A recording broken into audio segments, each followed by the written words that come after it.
Branches of the celiac trunk constitute the main blood supply for the entire foregut. And when I say the entire foregut, I'm talking about the liver, the stomach, and the spleen. And so the celiac trunk trifurcates. That means it branches into 3 different independent branches, and each one of these branches goes to its own organ. And I like to think of this as just, I don't know comparative evolution. I'm not saying this is how it evolved, but in my mind, the most primordial organism with a liver, stomach, and spleen would have one arterial supply branch. So the liver would have its own branch, the stomach would have its own branch, and the spleen would have its own branch. And you kind of see this preserved in the human anatomy here, but let's just start off with the left gastric. So the left gastric is just a branch off of that celiac trunk, and it's going left into the stomach's lesser curvature. And then it also goes up into this esophageal branch, is the easiest of these 3. Now let's go to the liver. So we're moving right this time. We get that initial common hepatic. Then we bifurcate.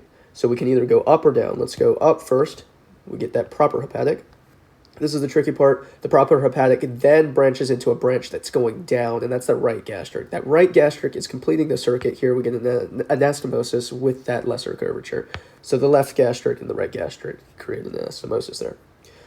If we continue moving up, we get the direct supply to the hepatic arteries here. And so this is what we would consider the proper hepatic branch. We also can move down. So when we move down, we can move to the gastroduodenal branch. The gastroduodenal branch then goes behind the duodenum and then becomes this right gastroepilotic. This is very actually clinically important, because if you had a peptic ulcer or a duodenal ulcer that perforated through the back of the duodenum, we could potentially have hemorrhage through this gastroduodenal artery. We also have the option to go in front of the duodenum. This is that supraduodenal artery. I haven't seen that in many questions, but just recognize it's there. So now we're going to the branch of the splenic artery. So the splenic artery is, again, a branch of the celiac. We're moving this time behind the stomach. And then we have the option to trifurcate into 3 different branches. So we can either go down, straight to the spleen, or above the spleen. So let's start by going above the spleen, and we get that short gastric. Very important artery here, because that's the sole provider of blood supply to that upper fundus of the stomach. Important thing to remember. And then, okay, let's go straight to the spleen.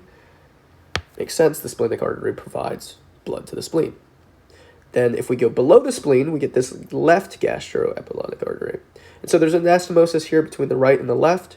It's important to recognize, though, that that completed circuit provides the blood supply to the greater curvature of the stomach. So I hope that helps. Again, just remember that there's 3 organs that are being supplied, and each organ has its own main branch.